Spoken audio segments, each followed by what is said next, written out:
Welcome to today's discussion of Future Armenia. My name is Levon Sevuns. I'm Armenian-born Canadian journalist, and I have the privilege of being your moderator today. Joining me in today's discussion is Levon Afian. He's a Canadian Armenian entrepreneur, man of many talents, many involvements in the community. Onik Pelerian, a retired public servant in the federal government, former high-ranking Canadian public servant, and David Zarkarian, a chemist by profession, also someone who has a lot of interesting thoughts on the topics that we're going to discuss today. One of the things that one of the main goals of the Future Armenia program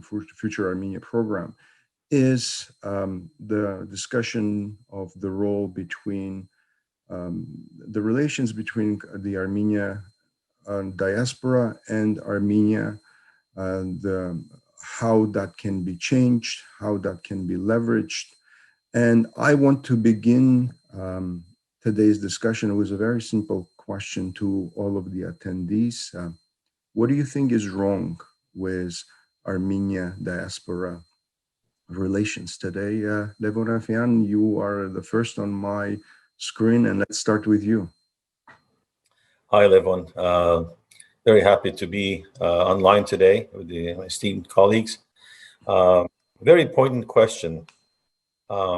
Before I answer that, Levon, I want to first say that since we're going to talk about what's wrong with the diaspora, I want to preface that by saying that there's a lot of things that are very good about the diaspora.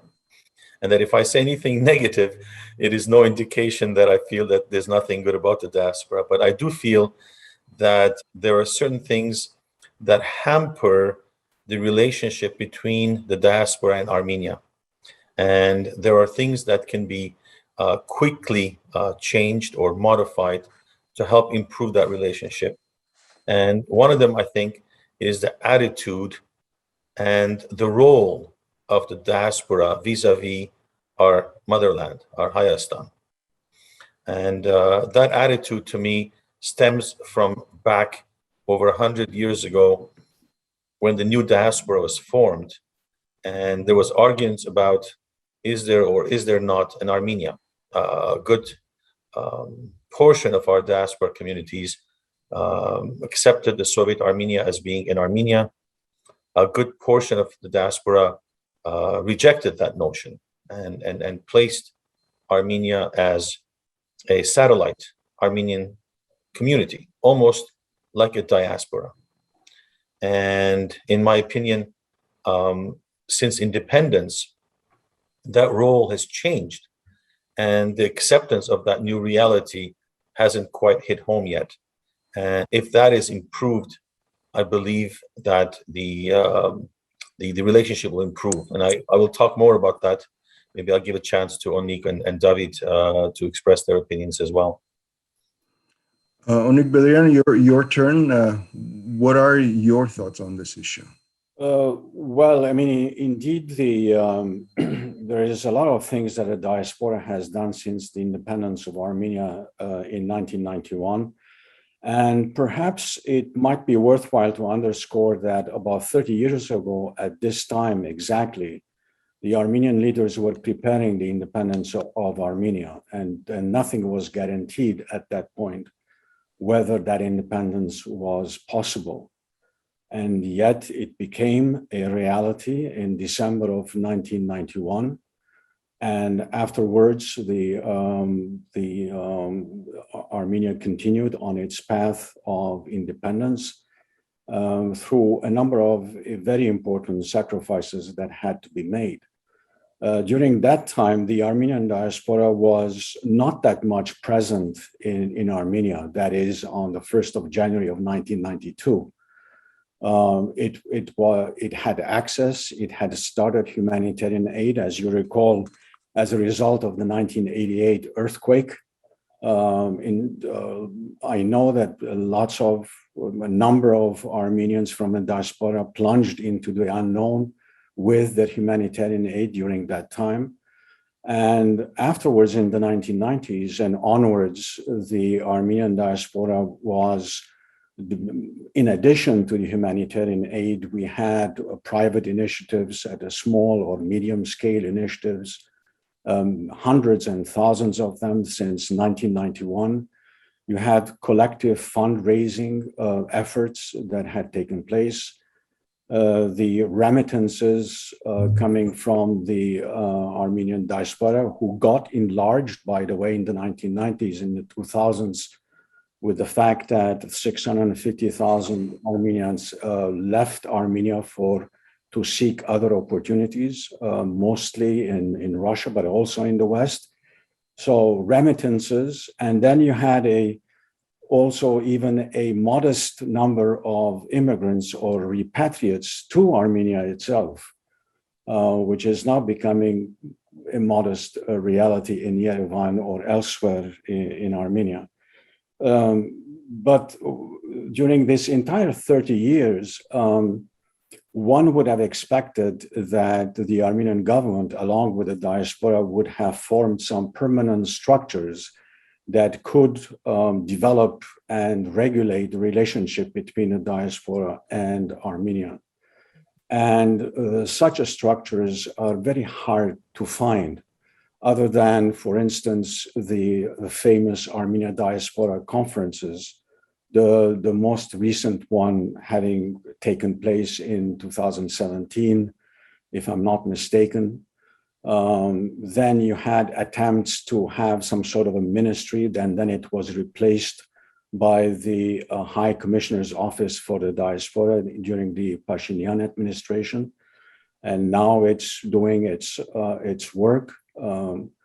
But other than this, there was no other forum or structure whereby the Armenian government could be consulting with the diaspora about a number of major projects that would solicit the potential of the Armenian diaspora. As everybody knows, there is this big saying which says that Armenia has yet to tap the potential of the Armenian diaspora. But the fact of the matter is that no serious attempt has been made to exactly tap that potential, mainly because we don't know what that potential is, what is the nature and the structure of that human capital that could be consulted. We don't know whether it is accessible. We don't know whether it is available.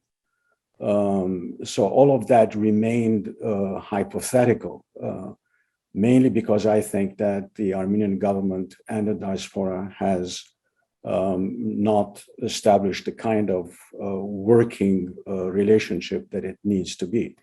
So at this critical juncture, 30 years after 1991, we are at the same sort of a situation, but at a higher level and more complex. Armenia is facing tremendous challenges to its sovereignty and independence. It is also has been facing serious existential threats. And possibly now the diaspora and Armenia should ask some hard questions. Do we update the relationship? Is there any need of updating this relationship? Or should we basically continue business as usual? Mind you, there is nothing wrong with business as usual. Armenia can continue do what the Armenian government and political class can continue to do what they're expected to do, and the diaspora can also do whatever it does best, which I described earlier. So this is in stark contrast what is the question to be posed and answered. David Zakarian, what do you make of it? Are we should we continue as business as usual, or what do you see as the hurdles that prevent us from tapping into the potential of the Armenian diaspora? Well, these are very crucial questions you've raised, and I'm going to piggyback on the answers that Levon and Onik gave, because that really, I think they managed to distill the question, to use a chemical term, into its main essences. If I had to look back to what Levon said, I take two things from it. One of them in which he, I think, at least that's how I see it, raises this essential issue that's the topic of this discussion, which is Armenian-centered identity, or an identity that's more or less independent and disconnected or cut off from Armenia. And, we can discuss this, but obviously I'm in favor of Armenian-centered identity, as he put it. The second issue that he raised, which is again very important, is that we do a lot of good, but we have to admit that we also do a lot of things that are not good, and also probably even more important than what we don't do well is what we don't do. Okay, this is also very, very important. And so I think one needs to sort of say, so where do we go from here? Well, I think he's being very practical, Levon, by sort of saying, let's not only talk about the bad stuff, or maybe not talk about everything we do poorly or don't do, because it might overwhelm people. Onik has touched on some of the things we did well, but he's asking, should we, go to a next phase, or should we appraise this in a different way? And if I had to sort of heed these advice and propose a couple of things myself, is one is to say that I think what is sorely lacking is a general approach and attitude in the diaspora, where each individual needs to sort of say, what can I do? What should I do? I say individual because unfortunately we're not at a stage where we can have a mass action. We are not organized. We don't see eye to eye. We all have wonderful ideas and awful ways of expressing them and putting them into practice. So it behooves and it befalls on everybody to sort of say, I'm going to really think about this very carefully and pick, decide what to do. That's number one. Number two is, if we are going to make any headways, we must absolutely stop this up and down, ebb and flow, rise and tide and fall of our commitment and our relationship with diaspora. In other words, earthquake happens, we all go crazy, we all pitch in money to give whatever fervently, and then barely a month or two later, we start criticizing the church or everybody else who we think stole the money, and we sort of say, that's it, I'm never going to give money to Armenia. The war happens, we all feel our hearts torn, people try to, auction their stuff in the garage and their artwork, and they empty their savings to give to Armenia, and barely a month later, they sort of say, oh, but we feel betrayed because the money was given to the government, we're never going to give money away. So this inconsistent approach, I think it really hurts both Armenia and the diaspora. We need to learn how to control. We need to learn not to be reactive. We need to have a purpose and a strategy and keep going. I'm tempted to say we need to have unconditional love and commitment to Armenia. But when I say this, some of my very well-meaning and very patriotic friends in Armenia challenge me on that, because they say, be careful. When you say unconditional, what it signals to us is that, oh, you're not going to care if there's corruption. You're not going to care if they're stealing half your money. You're just going to keep giving. That's not necessarily what unconditional love means. Unconditional love and commitment means identify what you think is missing, what you can, with your own forces, to do, and then do them. And if there's obstacles like corrupt regimes or inefficient ways, pivot. Find a different way to do it. You can do it your way, you can send money, you can do whatever else it is.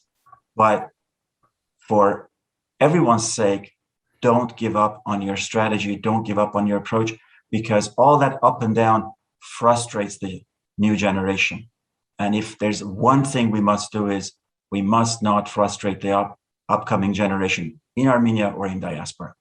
So I'll stop there, and I'll be happy to elaborate if the issue comes up. But yes, we will definitely return to, because each one of you has raised some very interesting points, and I want to make sure that we discuss these points. Levon, I want to get back to you, because I know that you've given a great deal of thought, and because of your participation in the various structures of the Canadian Armenian community, I was just wondering if what your thoughts are. What in the current structure of the Armenian diaspora, and I'm talking about the political structure, the social structure, the economic structure of the, in this case of the Armenian Canadian community, but it can almost be replicated to almost every other community as well. What prevents us from realizing the diaspora's full potential in helping Armenia, but also helping itself? So with all my years of experience within the community, and I've participated in numerous organizations, the philanthropic organizations, cultural, sports, church, etc. I've noticed the fundamental position, which in itself does not lend well for advancing our relationship. And that is the following. I describe it as having an attitude which I refer to as Armenian-centric, which in my opinion should convert to Armenia-centric. Here's what I mean. If we can think about our relationship with the Armenian world as the planets and the sun, the planets gravitate around the sun. The way we structured ourselves when the first generation after the genocide was we created the concept of Armenianness as the sun that pulled us all together. And each one of the diaspora communities, be it in the Middle East, Europe, North America, Australia at that time, East Europe, there were some communities still there, and Soviet Armenia, were each sort of a planet circulating around the concept. And what tied us together was our Armenianness and our language. And of course, our religion that came together with that. After independence, Armenia took on the role of the sun. Armenia became the center, the gravitational pull, much like Israel became the gravitational pull for the Jewish diaspora all over the world. However, in my opinion, diaspora was not ready to accept that. And diaspora continued treating Armenia as another colony, as another Armenian grouping. And instead of giving it the respect it deserved and the assistance.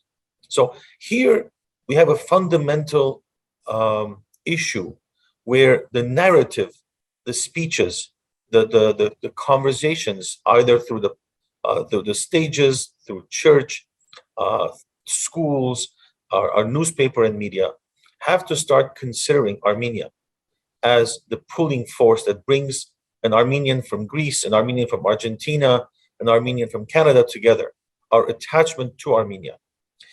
If we're able to succeed in doing this and creating ourselves an Armenia-centric, then we will start tapping into what is the biggest wealth Armenia has. You know, in my participation in the Armenia 2020 conferences, we often talked about the lack of natural resources or lack of wealth for Armenia, natural wealth. And it was always defined, and not just by Armenians, by many outside experts, that Armenia's biggest wealth was its diaspora. But diaspora can only be helpful to Armenia if it considers Armenia something that needs help, that is willing to devote itself to it. One of the questions I ask myself is, why do we always in the diaspora discuss how we should fix the problems of Armenia, instead of discussing how should we build the future of Armenia together. The minute we discuss about how to fix the problems in Armenia, and there's a lot of problems in Armenia, much like everywhere else in the world, it is quasi-insulting and intimidating to them, even though the advice is good advice and it's a lot of things that can be fixed. The approach should be, we're here to help build the future of Armenia. Let's plan the future of Armenia together. Let's chart a course together and put the values and the assets and the talents of Armenia, are the Armenians in diaspora, to help Armenia. So in my opinion, this shift in attitude and the narrative, and making Armenia the center point of why we are all talking together today, not the fact that our ancestors were Armenian. Being an Armenian, which we speak about quite often, be an Armenian by choice, decide to be Armenian, and accept that Armenia is our linking force to who we are, and then devote everything we have. If we get a number of our diaspora organizations to switch to this, I feel that we will see very quick results, and then we will be able to depend on Armenia to structure certain ways, of course, eventually, how to then communicate better, build the trust level with the diaspora, and be it ministry or high commission or any other institution or basic business organizations, much like my friend Pierre Akelian with his colleagues did years ago, the Armenian Jewelry Association, where the diasporan jewelers were able to be so helpful to help promote the jewelry organizations in Armenia. Many of these parallel can come to become an asset to the future of Armenia.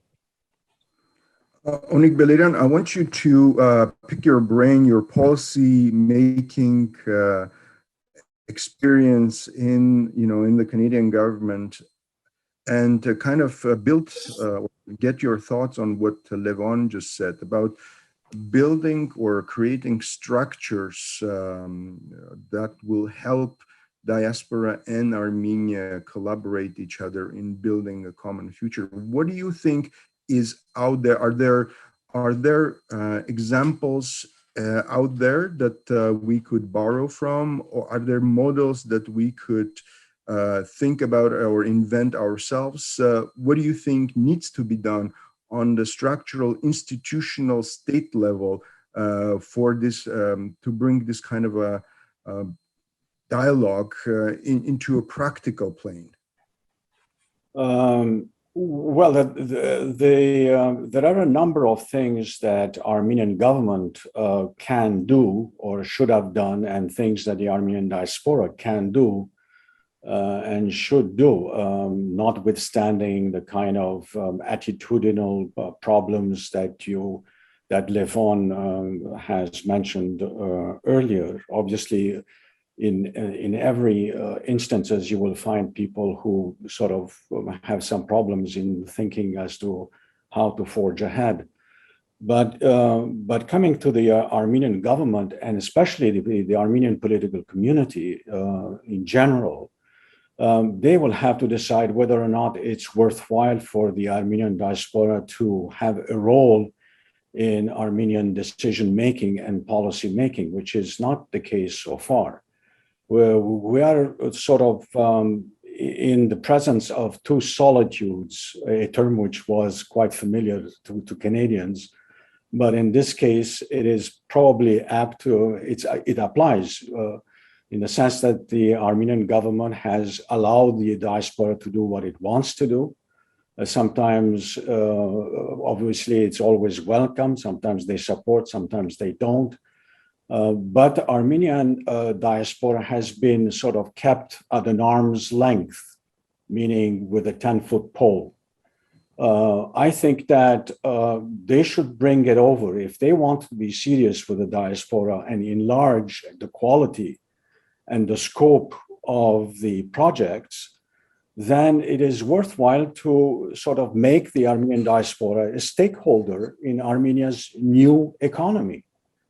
A good example is that lately the Armenian government discussed with the European Union about a 1.6 billion euros worth of projects, in five strategic and crucial sectors. And the Armenian officials discussed this with the European Union officials and about this matter, and the result was precisely this. Now,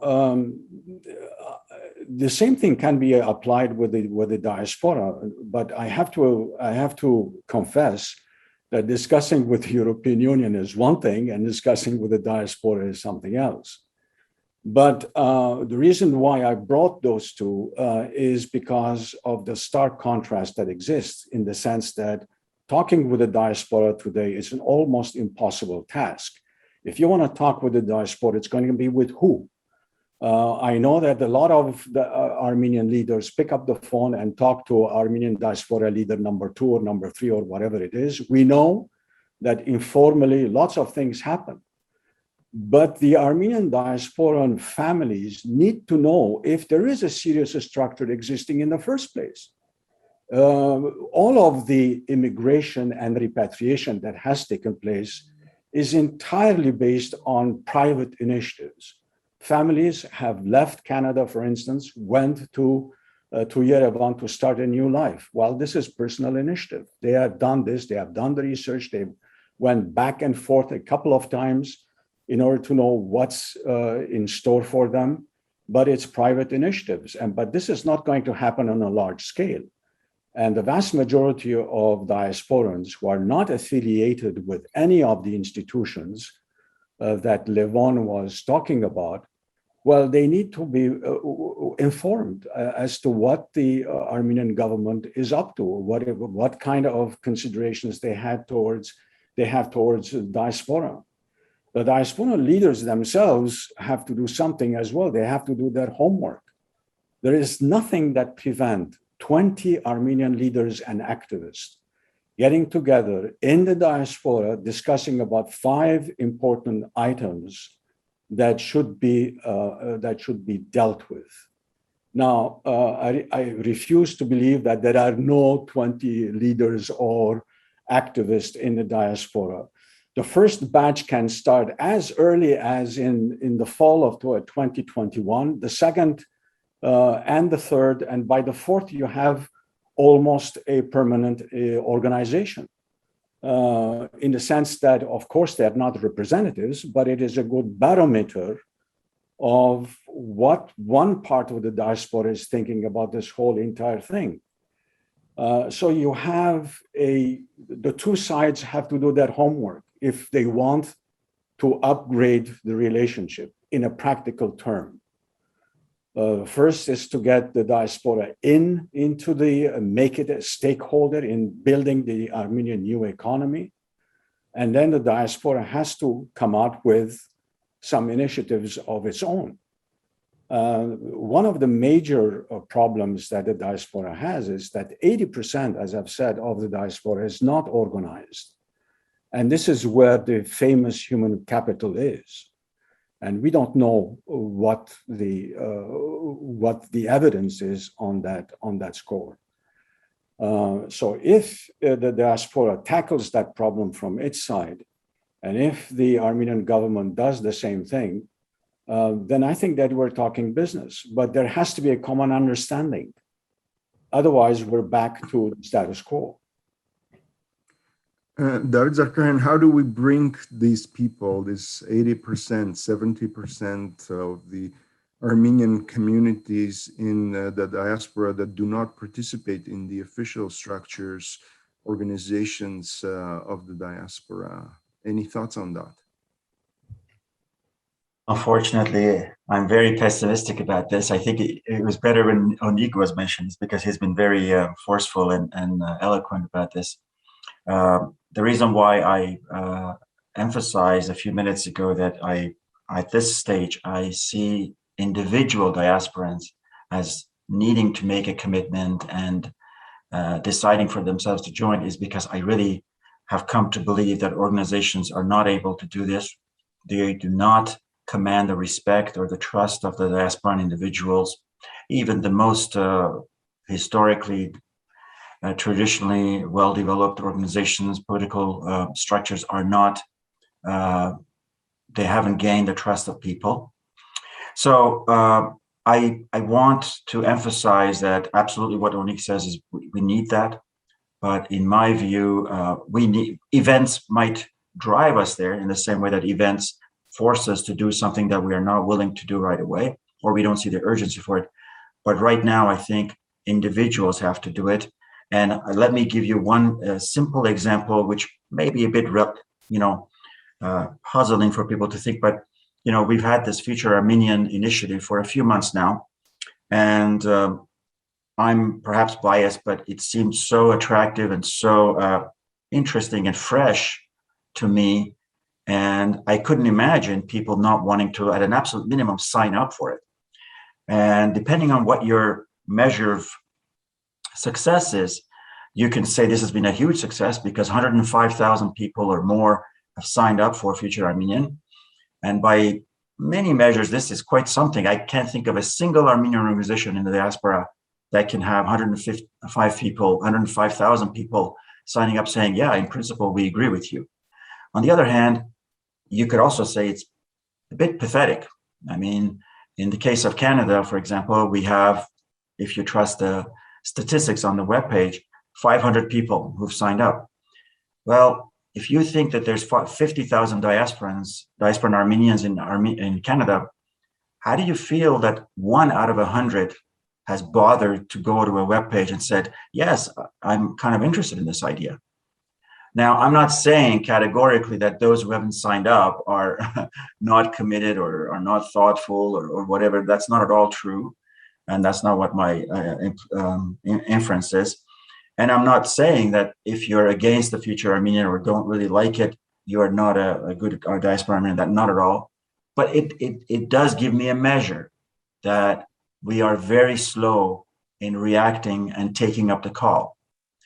But let me end this on maybe, if we're looking for some kind of a prescription about what to do is, I think what we need to do as diasporans is what we tell Armenians to do, Hayastansis. We tell them to unite. We tell them to speak with as much as possible with a unified voice. We get upset that in a tiny country such as Armenia, elections have 27 political platforms running. We laugh at them, we cry with them, we say there should be 3 or 4 or 5, not 27.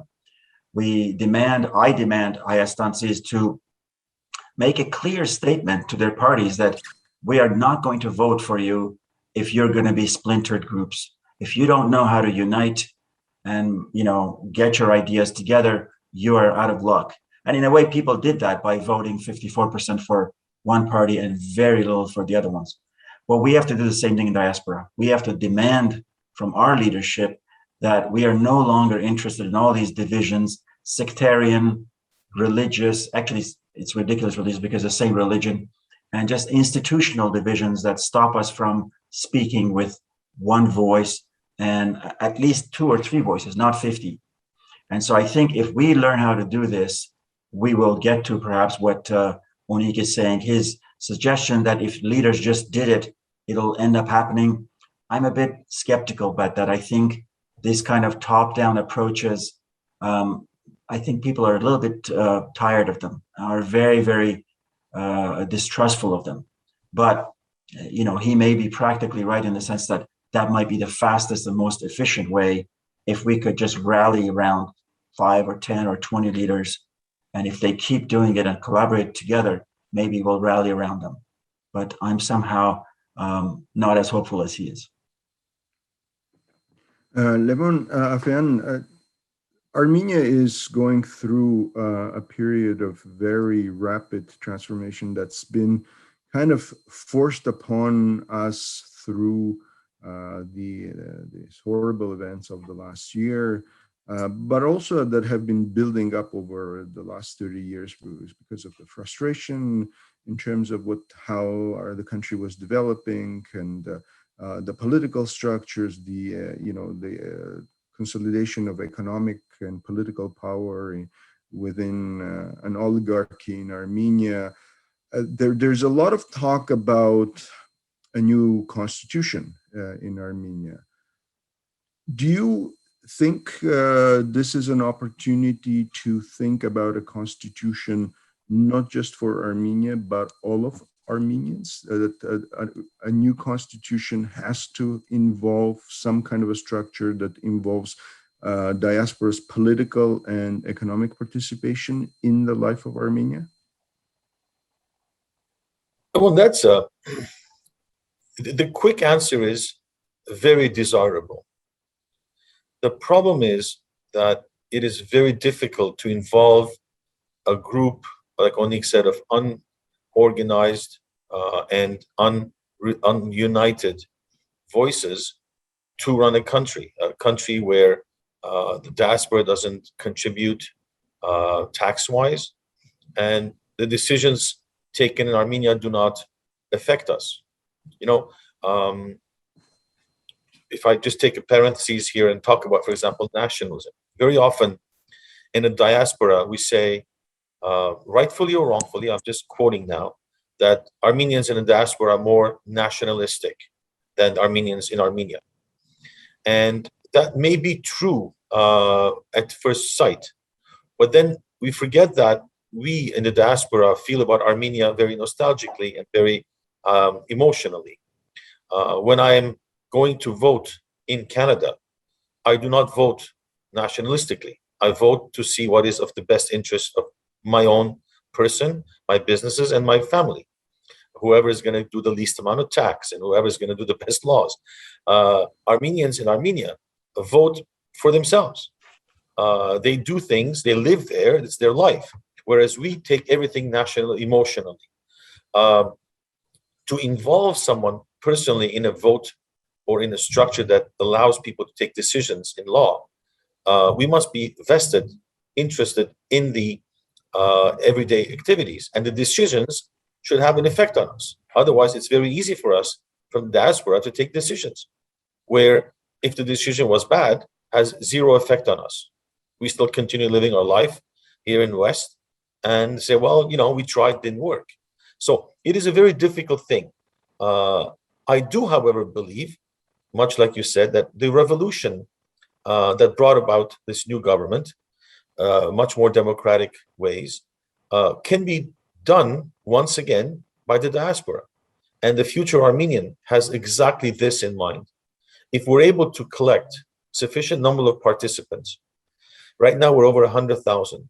If the diaspora actually wakes up and picks up their laptops and their phones and computers and logs in and reads the 15 SDGs, the 15 goals, which are basically undisputably important for Armenia. Things like Armenia should assure sovereignty, historic responsibility, free Artsakh, Armenia diaspora unity, strong diaspora, strong alliances, exponential growth, growing population, excellence in education, good governance, education, all of these things. These are fantastic goals that you cannot deny. And yet we have only 400 Canadians who've actually taken the time and said, yes, we agree. Now, let's think about this for a moment. When it's time to complain, diasporans are loud. I often kid with my friends from the Middle East and say, we were all born in countries where institutionalized corruption is the way to do things. I mean, I come from Lebanon. Some of my friends come from Syria, Egypt, Iran, even East European countries where it's a natural way that there's corruption. And I've never heard any one of my friends complain how corrupt Lebanon was. Yet, even though we don't live in Armenia, we constantly complain about how corrupt Armenia was, if you all remember. We had no evidence of that. We didn't know it ourselves, but we heard and we repeated, we complained. We complain about emigration from Armenia. We say Armenians are leaving Armenia. Yet we never complain about our own organizations in the diaspora where the level, percentage-wise, of emigration out of our communities is much higher than the emigration level from Armenia. And I would argue that emigrating from a community is permanent. So if an Armenian was involved in a community at a certain age, was turned off by some event or some action, and said, I want nothing to do with Armenians anymore, that's the end. There's no turning back. Whereas emigrating from Armenia, there's still hope that the person will join a community somewhere in the country. So we're quick to complain, but not quick enough to get involved. After our talk, if I see the numbers go up to 1,000, 2,000, 3,000 Canadians, then I will believe that there's a real need, a call for action from the diaspora. And until we show that, including the diaspora and Armenians in a structure in Armenia will be difficult. Because how do you structure it? Who represents us? We often get a joke in Armenia when people say, you want us to talk to diaspora? Can you give me the phone number of Mr. Diaspora, please? I would like to call him. Who do they call? So the involving the diaspora in Armenia, I think, is a very important thing. But fundamental changes have to happen in the diaspora to allow that to happen. And I call upon all Armenians around the world to look deep inside themselves and see what we fundamentally can change in our attitude and position ourselves to say, we are now ready to be involved in building the future of Armenia. We are now ready to talk, and you can count on us. You can count on our unrelenting support. Whoever is in government, whoever is in leadership, we will be there. We will give our expertise. That's when we will be able to include diaspora into the government structures. Now, the relationship between Armenia and diaspora is a two-way street, and we've been talking a lot about what needs to be, what attitudes need to change in the diaspora. How about the attitudes that need to change in Armenia? Are there things that in your personal experiences of going to Armenia, participating in various activities there, prevent the full engagement of diasporan Armenians in the life of Armenia, in whatever field they choose to get engaged in? If you're asking, I don't know if you're asking me or well, let's start. I'll make a very quick thing. It's a matter of trust. We come on a little too strong. We intimidate. We live in free countries. We usually have access to a lot of information, a lot of assets, and we have to tone it down a little bit, and Armenians have to look at us and say, we have brethren out there that are genuinely trustworthy. And if they start trusting diaspora and are not intimidated by our invasion or potential invasion, that would be my number one change in Armenia. Onik Beyliran, what do you think? Well, I've been in Armenia for a number of times. My personal experience with the number of Armenian interlocutors was quite different. The first time was back in the late 1990s, where I volunteered to teach at the American University of Armenia for about 6-8 weeks or so. And I had also the opportunity and to speak with various members of the diplomatic corps at the time at the foreign ministry. I discovered a lot of things about the Armenian diplomatic corps, which otherwise I would not have been able to find out. I also got to know a number of university administrators of the Yerevan State University. And I more or less understood at the time what the problems of Armenia was at that time, which we're talking 1999. And since that time, Armenia has dramatically changed. The attitudes have changed quite dramatically and for the better. And every time that I returned to Armenia, you could see a noticeable change. I never experienced in my personal relationship anything about the diasporan willing to sort of colonize X, Y, or Z. And I did not experience the reverse vis-a-vis myself. But I did bump into people that were old-timers. But you have dinosaurs everywhere. I met certain university administrators that were really out, of the Soviet times. And bear in mind that Armenia had declared independence about 9 years earlier. But the situation has dramatically changed. We're not in the same thing as back in, those years. And I think that something has to start somewhere at a very modest level. And if the Armenian or the Pashinyan government shows that it is genuinely interested to change the terms of the relationship, then I think that the diaspora will be responding positively. I mean, the diaspora is a very large sort of a entity here. There need not be any representation in the Armenian diaspora. I was one of the few about 30 years ago that I was dreaming about a huge monolithic organization that would be representing the diasporans, but this is impossible to achieve. The Armenian diaspora is very diverse, very dispersed, and one can only start from pockets of places where indeed there are indications that the diaspora itself is interested in Armenia. But what I find in the diaspora is that they lack basic information about themselves, about the initiatives being done in Armenia. The Armenian media in the diaspora leaves much to be desired.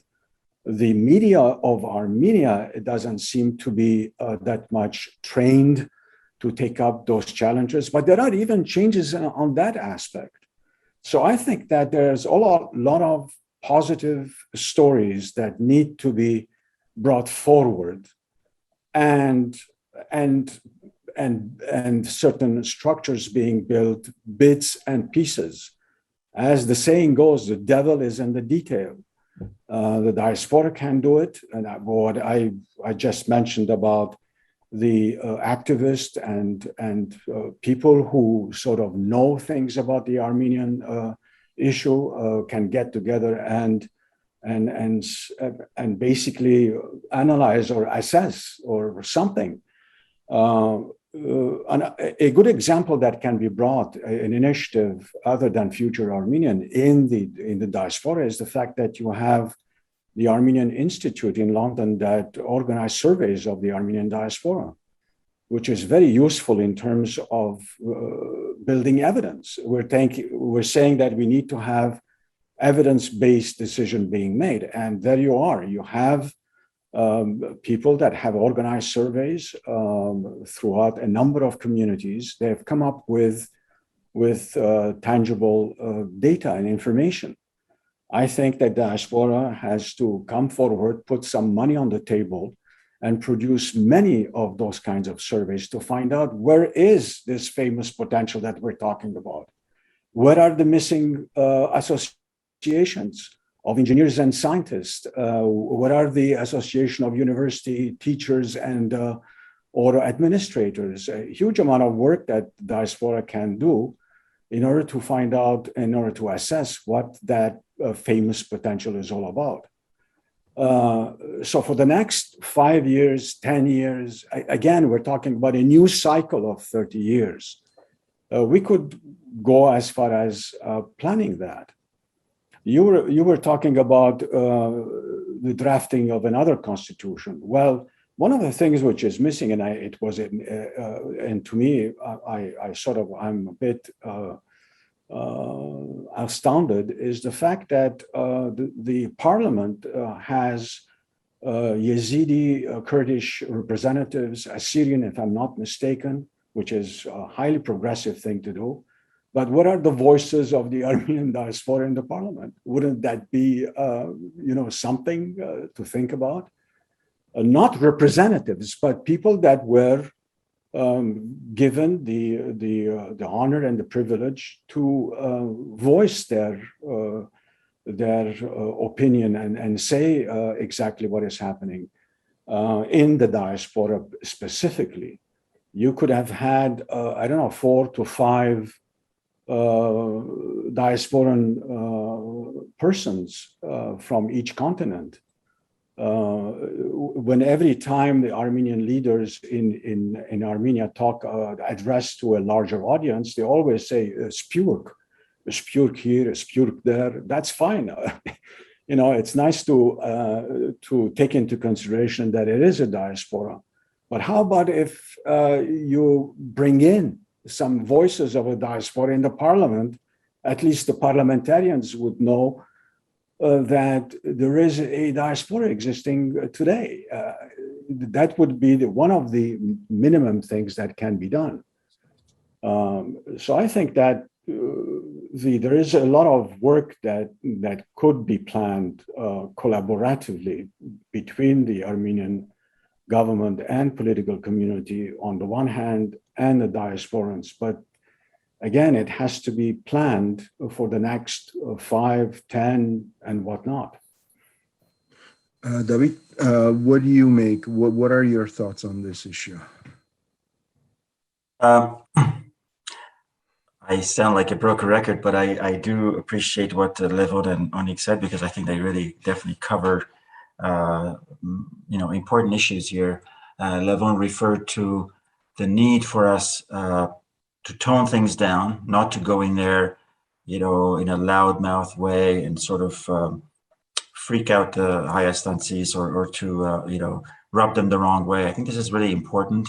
Anyone who's tried to do anything in Armenia has felt this, I'm sure. And Onik talked about the sort of dinosaur attitudes, and not necessarily in a negative way, but this definitely exists. My own sort of bones about this is the one thing that really annoys me when I'm in Armenia is when I come across the sort of what I would call a Soviet attitude, where they're always suspicious of do-gooders. They're always suspicious of someone wanting to volunteer. They're always suspicious. Oh, you're coming here. You say you're coming to do something, but really, what are you trying to do?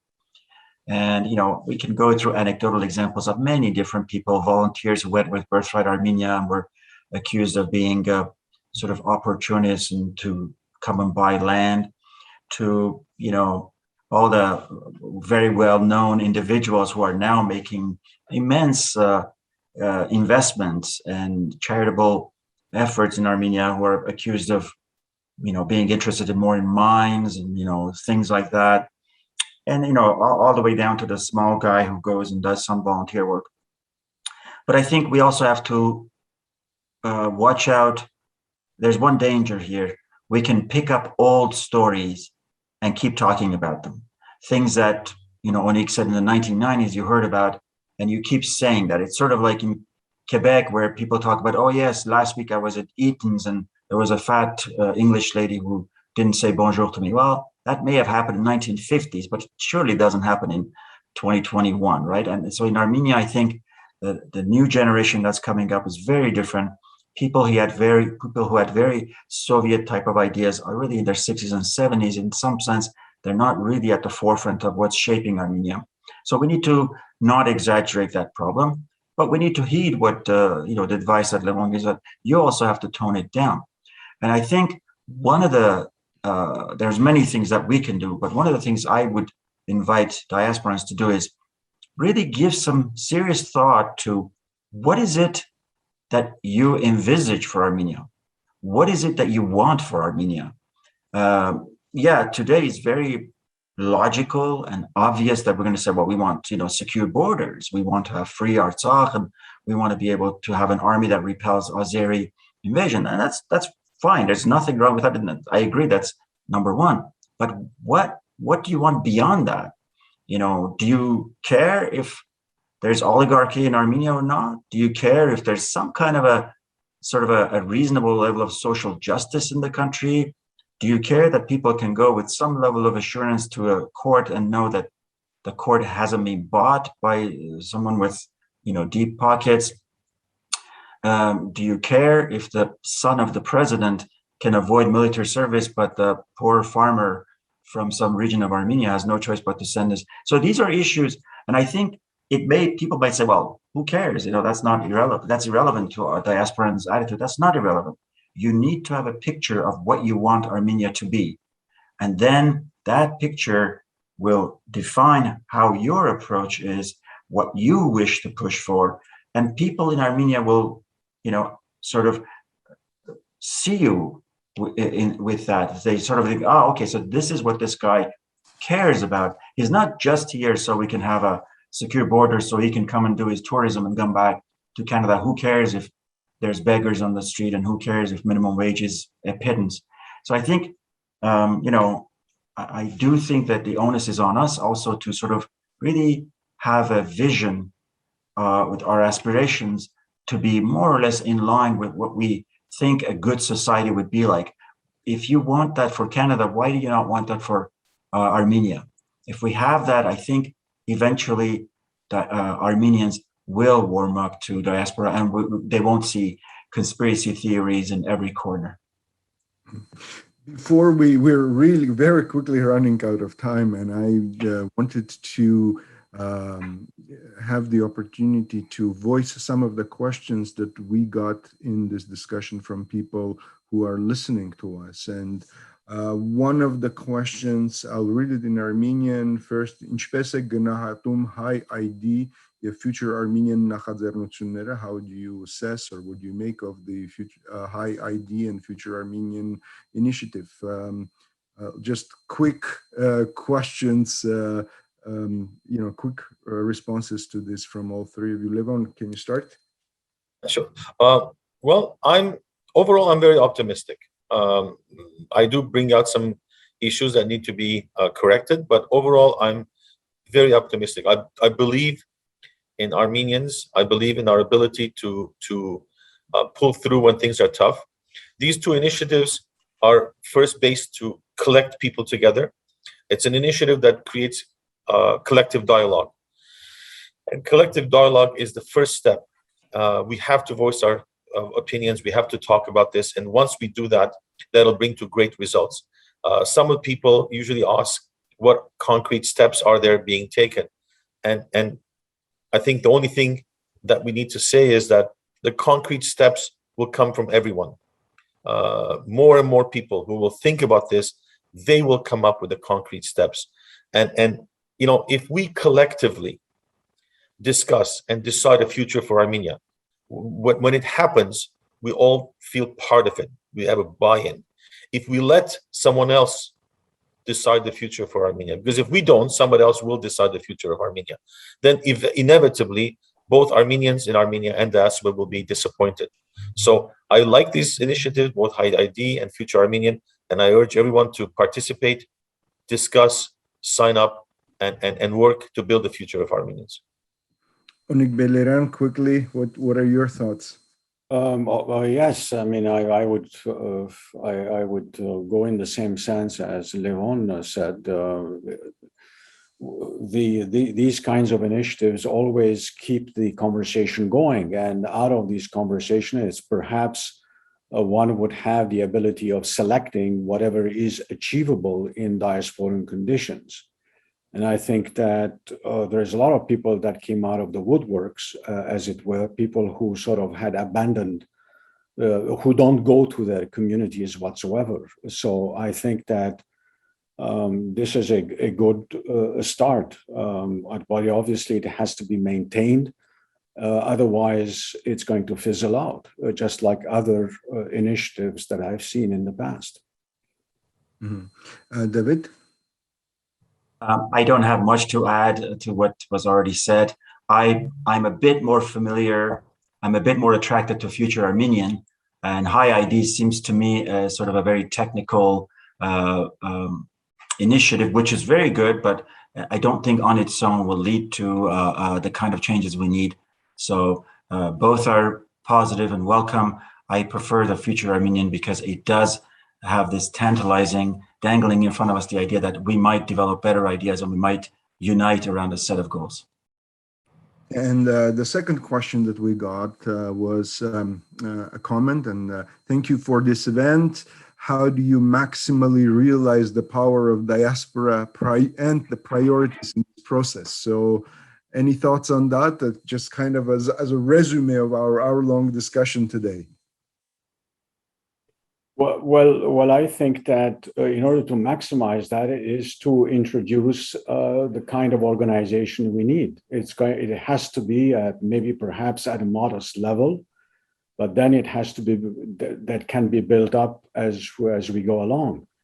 The Armenian government and also the diaspora can sort of have to do some work, build a common understanding on what needs to be done.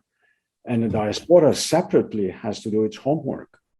It goes without saying. Otherwise, it's going to be very difficult.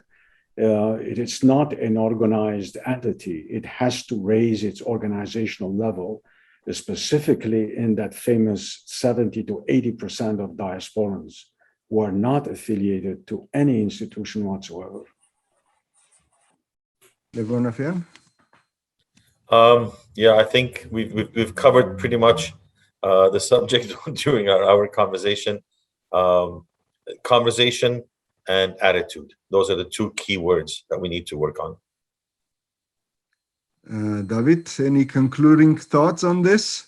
Yes, I would invite and urge all diasporans, next time you're having a coffee with some of your friends or relatives, next time you're visiting other centers, Montreal, Los Angeles, New York, make an effort to talk to people about these things, probe them. Don't worry that it might lead to uncomfortable topics. People might disagree with you, or just raise this, say, what should we do? Why are we not doing this? And you'd be, I think, surprised, both happily and sadly, but it will get the ball rolling. If we do that, we might have a hope in getting to where Onik wants us to be. If we don't do that, top-down approach is really not going to work. Well, thank you very much. We basically run out of our time today. 1 hour just flies by, but I hope that this conversation got the ball rolling and that we'll get some people thinking and hopefully participating in this initiative with their thoughts, with their involvement, maybe with their involvement in Armenia. So thank you very much for your thoughts. And I know that we barely scratched the surface in this hour-long conversation. And I hope that Future Armenian creates possibilities for this kind of dialogue on a regular basis. And we create this dialogue and something concrete comes of it. Thank you, Levon. I don't know if I may here thank you personally, Levon Sevuns, for having conducting this very good interview. So my thanks to you. Yeah, thank you. Same here.